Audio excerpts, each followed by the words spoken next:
Qur'onni so'ysa bo'lamdi? Savol. Assalomu alaykum ustoz. Qur'onni hurmatlash va yaxshi ko'rish yuzasidan so'ysa bo'lamdi? Qur'onni so'yish bid'at doirasiga kiramdi? Javob. Va alaykum assalom va rahmatullohi va barakatuh.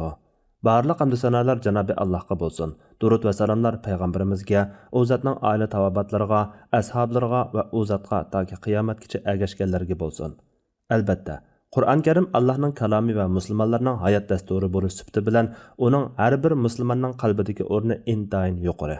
Uni qalbimizda so'yish, hurmatlash va ulug'lash, shundaqla tilovat qilish va uningga amal qilish Allohni so'yishning, Allohning dinini ulug'lashning jumlasidandir.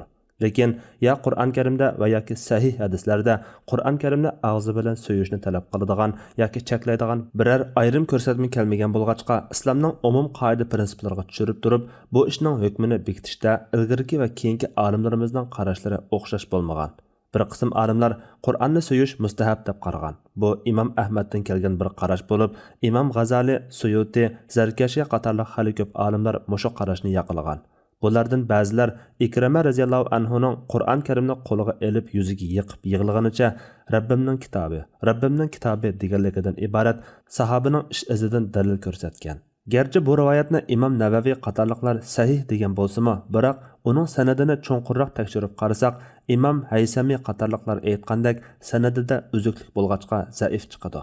Shunga zaif rivoyatlar bu turlik amallar doirasida qabul qilindi degan taqdirda Qur'on Karimni yuziga tekkizish bilan lavlariga tekkizish o'xshash deb tushunilsa, ondan bu rivoyatni mustahablikka dalil qilishga bo'ladi.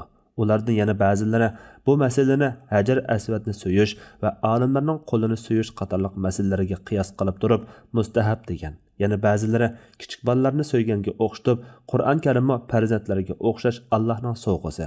Qur'on ulardanmi afzal. Shunga so'yish mustahab deb qaragan.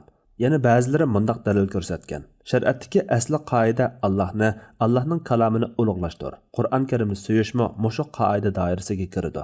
Yana bir qism olimlar Qur'on Karimni so'yish joiz deb qaragan. Bu Hanafi mazhabining qarashi. Shundaqla Imom Ahmaddan kelgan bir qarash bo'lib, Hanbali mazhabda mushu qarash oldingi o'rinda turadi. Imom Ahmad buning mubohligiga, yo'lliq ekanligiga yuqorqi Ikrima radhiyallohu anhuning rivoyatini dalil qilgan. Yana ba'zilar Hajar Aswadni olimlarning, solihlarning va ota-onaning qo'lini so'yishga qiyos qilib, Qur'on Karim ulardan afzal deb qarag'achqa joiz degan.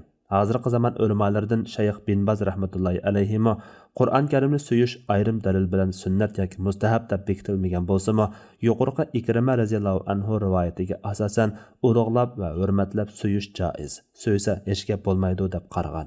Albatta, bu qarashga asosan bu ish biror ayrim dalil bilan ibodat qilib bekitilmagan bo'lsa-mu, lekin shariatda buni cheklaydigan biror dalil yo'q ekanligi joiz degan bu qarashga dalil bo'la oladi. İmam Ahmad'dan kelgan 3-chi bir qarashda İmam Ahmad bu ijtihodiy masalada bir qarorga kelolmay to'xtab turganligi rivoyat qilingan. Bir qarorga kelolmaslikning sababi shuki, Qur'onni so'yish uni izzatlashni ifodalasimi, lekin qiyos munosib kelmaydigan ibodatga doir ba'zi ishlar mustahab bo'lmaydi. Ulug'lash Alloh va Rasullarining bekitib berishi bilan bo'ladi degan va Ikrima radhiyallohu anhuning ish izlari bo'lg'achqa bir qarorga kelolmagan. Shayxul Islom Ibn Taymiya hazratlari, Imom Shavkani hazratlarimi mushu qarashni bayon qilgandan keyin bu haqda bir narsa demagan. Bular Hajar Aswadga qiyos qilish to'g'ri bo'lmaydi. Chunki bu ibodat doirasidagi ish. Ibodat faqatla bekitib berish bilan bo'ladi deb qaragan va buningga Umar radhiyallohu anhuning Hajar Aswad yoniga kelib uni so'yib mundaq deganligini dalil qilishgan. Men sening ziyonmi, foyda yetkazolmaydigan tosh ekanligini bilaman. Navoda men Nabiy sallallohu alayhi va sallamning seni so'yganligini ko'rmagan bo'lsam, seni so'ymaydim.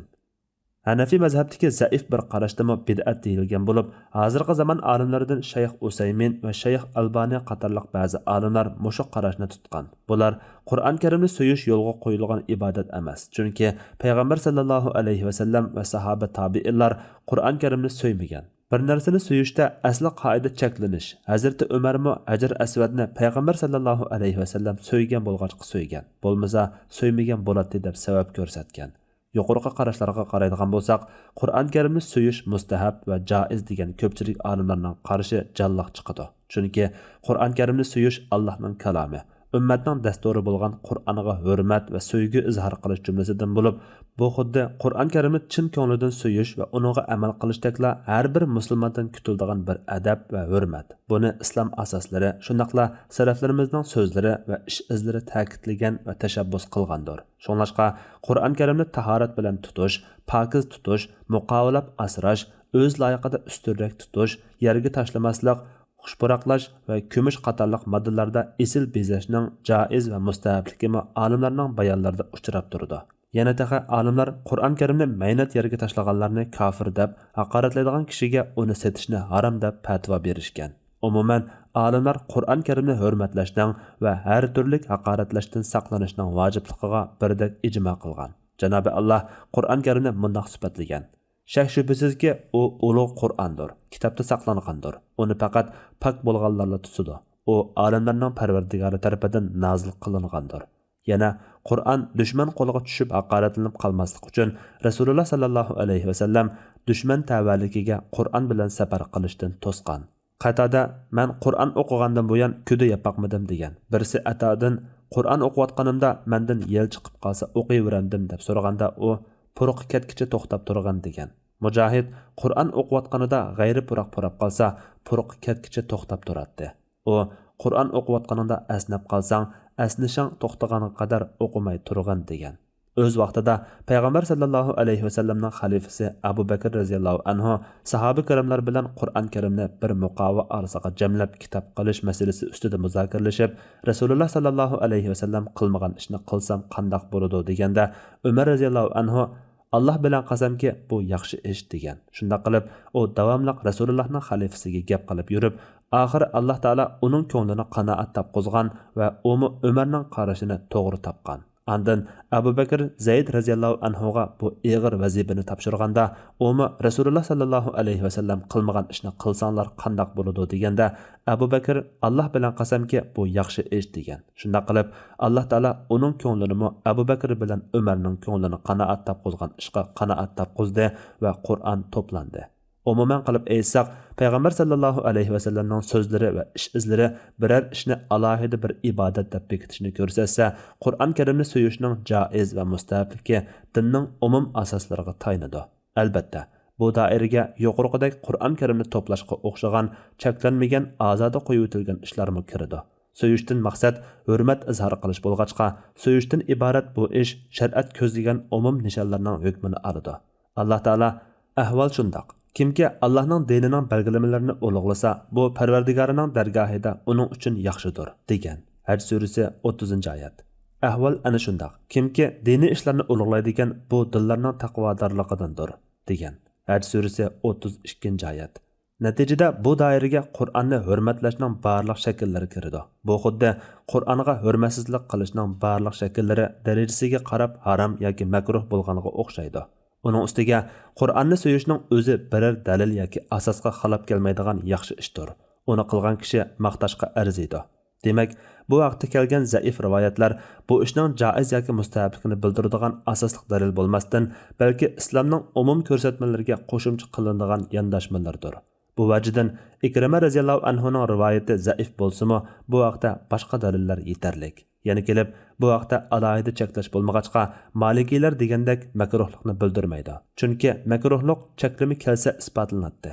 Ba'zilarning ibodat bekitish bilan bo'ladi deyishi aslida to'g'ri gap bo'lsa-mu, lekin bu masaladagi joizlik umum ko'rsatmalar bilan bekitilgan bo'lg'achqa, buningda yanada bekitish bor bo'ladi. Buningga binoan salafdan kelmagan deyish orqali suyishni bid'atga chiqarish umum asoslarga uyg'un kelgan. Zaif bo'lsa-mu rivoyatlar kelgan. Salaflar va ilgirki imomlar bid'at deb baqmagan bu turlik masalalarda intayin zaif qarash hisoblanadi. Darvaqa Qur'onni suyishni salaflar yoki ilgirki mujtahid imomlar yoki burunqi muhaqqiq olimlar bid'at deb baqmagan. Imom Ahmadmi bir rivoyatda bir qarorga kelolmay to'xtab qolgan.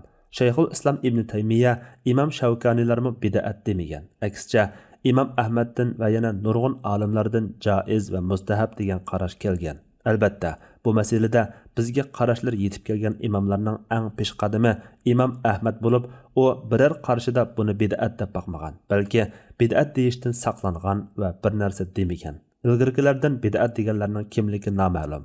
Hanafi mazhab kitoblarida bid'at degan qarashga zaif degan baho berilsa-mu, biroq buni kimlarning bid'at deydiganligi tilga ilinmagan. Bid'at deganni dindan bo'lmaganni paydo qilish deganlikdir. Qur'onga hurmat izhor qilish dinda bor ishdir. Umuman qilib aytganda, Allohning kalomini hurmatlashning doirasi keng bo'lib, mushundan halqamaymiz deydiganga buning biror cheki yoki biror shakli yo'q. Salaflardan kelgan payg'ambar sallallohu alayhi vasallamning maktublarini so'yish vaqaliklarimi masalaning joiz va mustahabligini ta'kidlaydi. Hadislarda kelishicha, Xolid ibn Valid Rasululloh sallallohu alayhi vasallam vafotidan keyin Hirani sulh bilan fath qilganda Shaybon qabilasidan bir sahoba payg'ambar sallallohu alayhi vasallamning uning yozib bergan maktubini Hazrati Xolidga olib kelgan. Hazrati Xolid maktubni qo'liga olganda uni so'ygan. Payg'ambar sallallohu alayhi vasallamning bir hujjat maktubi Hazrati Umar ibn Abdul Azizga olib kelinganda Hazrati Umar ibn Abdul Aziz u hujjatni so'yib ko'ziga surtgan.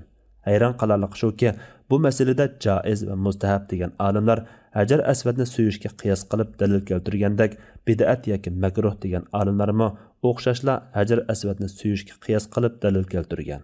Qur'onni so'yishni mustahab deganlar Qur'onni so'yish Hajar Aswadni so'yishga o'xshash, balki Qur'onni so'yish texmi yuqori deb qiyos qilgan. Lekin bu qiyos Qur'onni so'yishdek illati hukm chiqarishda ta'sir ko'rsatadigan sifati aniq bir ishni illati ma'lum bo'lmagan bir ishga qiyos qilish jihatdan farqli qiyos bo'ladi.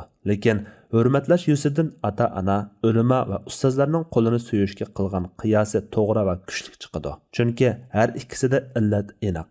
Makruh va bid'at deganlarning Hajar Aswadni so'yishga qiyos qilishimi farqli chiqadi. Chunki Qur'on bilan toshning farqi bor. Qur'onni so'yish illati aniq, u bo'lsa-mu hurmatlash. Ammo toshni so'yishning illati bekitilmagan bo'lg'achqa, bir toshni hurmatlashning ibodat qilib bekitilishi uchun ayrim bir dalil bo'lishi lozim.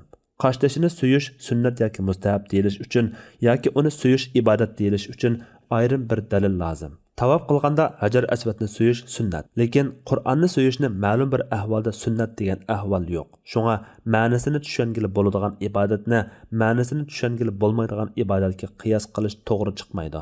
Qur'onni hurmatlash dinimizda bor. So'yishmi hurmatlashga tava ish. Shunga Qur'onni so'yishni ibodat emas, odat desa, bu keng kushoda mubahlik doirada qoladi.